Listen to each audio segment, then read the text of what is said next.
Alors que les frappes continuent sur Gaza, un nouveau projet de trêve de 72 heures est à l'étude au Caire. Les Palestiniens disent se pencher sur la proposition égyptienne. L'Israélien Benjamin Netanyahou, lui, refuse de négocier sous les tirs, c'est-à-dire tant que dureront les tirs de roquettes du Hamas. Aucun suspense pour la présidentielle en Turquie. Recep Tayyip Erdogan devrait être le grand vainqueur.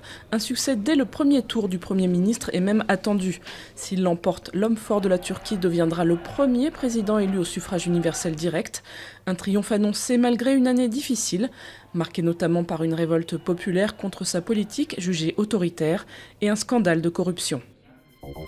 Une aide humanitaire, oui, mais pour l'intervention militaire française en Irak, c'est non, dit Laurent Fabius. Arrivé dimanche à Bagdad, le ministre des Affaires étrangères appelle à l'unité contre le terrorisme. De son côté, Washington a poursuivi ses frappes dans le nord du pays contre les djihadistes de l'État islamique. Leur avancée menace le Kurdistan et des milliers de civils. L'armée ukrainienne resserre son étau autour de Donetsk. Depuis plusieurs jours, le fief des séparatistes pro-russes en Ukraine est le théâtre d'intenses combats entre insurgés et forces ukrainiennes ayant tué plusieurs civils. Pour protéger ceux qui restent, Moscou propose de mener une mission humanitaire dans l'est de l'Ukraine. Proposition sitôt rejetée par les Occidentaux, qui y voient un prétexte pour une intervention. La discrétion, ça paie. La preuve, Jean-Jacques Goldman est toujours la personnalité préférée des Français.